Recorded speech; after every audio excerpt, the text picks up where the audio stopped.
Already said you the distance from the nucleus increases in this manner. So S subshell is nearer to the nucleus, then P subshell, then D subshell, then the F subshell. But the energy is opposite. Listen carefully.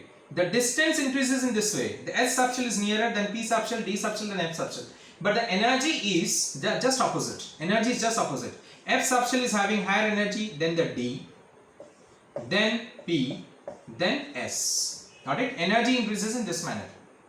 Got it? Energy increases in this way. In this way. So that is S subshell, which is nearer to the nucleus, is having lower energy. Got it? The lower energy. Then the P subshell, D subshell, F subshell. Just like what you can say in this cell, it is there. The energy of the first shell is the lowest, the ground state. Then after that, what happens? The energy increases. Here also same thing. S subshell, which is nearer to the nucleus, is having the lowest energy. Then after that, the energy increases, but the distance increases in this manner.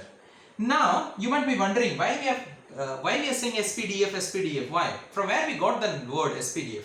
S has come from the word sharp. P has come from the word principal. D has come from the word diffuse. And F has come from the word fundamental. Generally this 4 is generally used because whatever the number of atoms we are having, the number of elements which are discovered, that is 118 elements maximum we can have in the periodic table today.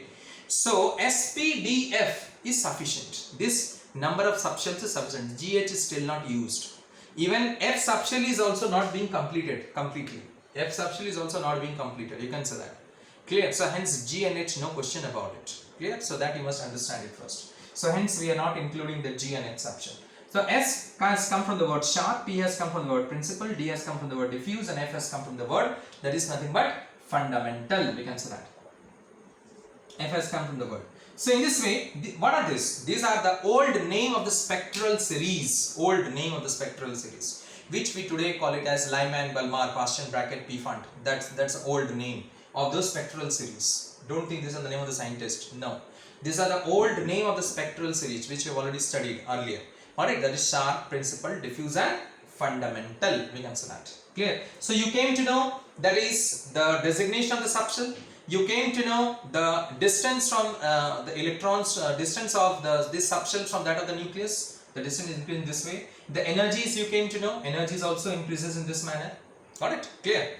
So next, the number of electrons in a given subshell also you came to know. The maximum number of electrons in a given subshell you came to know. Got it? Clear? Now we will see that is nothing but the shape of the given subshell. The shape. Now S subshell is spherical. Now sphere I cannot draw it here in a two-dimensional. I will draw it as circle only. Got it? So you have to understand this is a S subshell which is spherical. Got it? It is a circle, but you have to understand this spherical. S subshell. We can say that. Then P subshell is dumbbell. Dumbbell. P subshell is. Let me write it here. Spherical. S subshell is. The shape is spherical. P subshell is dumbbell. We can say. This is the internuclear axis, the line which I have done. Here also we can have the internuclear axis. Internuclear axis, because this is a nucleus is there. Na? The line which passes through is known as what? Internuclear axis. That's an imaginary line, mind it. So in this way, this is P subshell, which is dumbbell. We can say that. The shape is dumbbell shape. Now D subshell is double dumbbell. D subshell. This is double dumbbell. The D subshell is clear. This is D subshell, which is double dumbbell. Double, you can see this is dumbbell. This is double dumbbell. Two dumbbells are there. Double dumbbell. And F subshell, we do not know the shape because it is complex in nature. F subshell is complex in nature, so we do not know the shape of the F subshell. S is spherical, P is dumbbell, D is double dumbbell. We can say that. We do not know the shape of the F subshell because it is complex in nature, so to say. Alright, so in this way we came to know. Now next we'll see the angular momentum of an electron in a given subshell. In a given subshell, we have already said the angular momentum of a particular shell, which is mvr is equal to nh by 2 pi.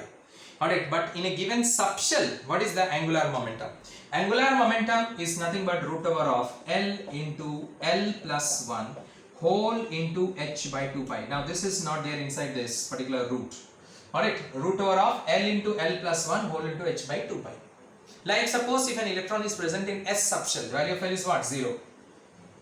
If an electron is present in p subshell, value of L is what? 1. If an electron is present in d subshell, value of L is what? 2. You know that, I already said it. H is the Planck's constant, 6.626 10 to the power minus 34 joules second, and pi is 22 by 7, you know it. So this is the angular momentum of an electron in a particular subshell. So to say that. Alright, in this way you can calculate the angular momentum. So everything we have calculated, the number of subshells in a particular shell, the maximum number of subshells we have calculated it, the angular momentum of an electron, the shape of the various subshells, the relative energies, because as I said, as subshell is nearer to the nucleus is always having lowest energy, then as you move away, that is S, P, D, F, G, H, it is increasing. But again I repeat, GH is not required till now, because whatever the atom is discovered, there are 118 elements. All the 118 elements is not completely discovered. So whatever the elements has been discovered, whatever the atom has been discovered, F subshell is not completely used. Then what to talk about G and H subshell? When F will be used up complete, then only we'll have the G and H, isn't it? Because first, when the filling of the electron takes place, you'll see it when we write the electronic configuration. First, S subshell is filled, the lowest energy, then P subshell is filled, then D subshell is filled, then F subshell is filled. Alright, so F subshell is not completely filled till now. We can say that. Clear? So there is no question of G and H subshell. Now, next is, after that, we will just have a look of the electrons in a particular shell and the subshell, we can say that. Clear? Now, first shell, n is equal to 1, has got only one subshell, S subshell, first shell. N is equal to 1 means L is equal to 0, L max is 0, so 1 subshell, 0 means S subshell. Alright, listen carefully. Now when I say N is equal to 2, second shell, L max is 1, what I said, maximum value is 1, but the minimum value is what? 0. Minimum value is 0. So hence we are having two subshells. Listen carefully. Here N is equal to 2, we are having two subshells. One is S, another is P.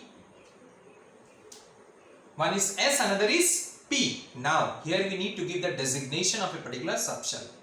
So designation you will say are already given, okay fine, but along with the shell we have to give the designation. So when we give the designation of a shell along subshell along with the shell, then what is that? It is NL. What I said, designation of the subshell, when we give it, then we also use it the shell. Why? Because subshells are present inside the shell, mind it. So we have to use that particular shell also. Now here when we put the value, we put the designation. Designation means when N is 1 and L is 0. Let us say when N is 1, L is 0, then 1S we write it as. Means first shell has only S subshell. Got it? Only one subshell, S. Got it? Clear? Fine. Next is when we write N is equal to 2. When N is equal to, let me write it above here. N is equal to 1, then designation L is equal to 0, so designation is what? 1S, 1S, designation, mind it. Why I said you? Because always subshells are inside the shell, so we have to take the shells also. Because the designation is NL, where L we give the symbol, not the value. Now next, we are taking in this way, no need to ask any question upon it. So when N is equal to 2, L will have, that is 2 subshell. The maximum value is 1. If you remember it, I have written L max is equal to 1. But 1 is minimum value. If it is 1 means minimum value is 0. So we can have L is equal to 2 subshells, 0 and 1. If it is 0, then it is nothing but 2S. If it is 1, then it is nothing but 2P. Because 1 means P subshell, 0 means S subshell. Don't get confused. I am saying you repeatedly. N2 means we are having 2 subshell. One is S, another is P. Because L max is 1. Maximum value of L is 1, minimum value can be 0, so it can be 2S and 2P. Similarly, when N is equal to 3, L we can have 0, 1 and 2. So 0 means it is 3S, then it is 3P and this one is 3D. Alright, N is 3, L can be 0, 1, 2. So 0 means 3S and L 3S. Then if 1 it is, then 3P, then 2 means it is 3D. That means third shell will have 3 subshells. Third shell will have 3 subshells. This is your third shell. Will have 3 subshells. What is that? S, P and D. We can say that. Then fourth shell will have 4 subshells. Fourth shell will have 4 subshells. L is equal to 0, 1, 2, 3. Because if N is 4, the maximum value of L is 3. So minimum value will be 0, 1 and 2. So 0 means it will be what?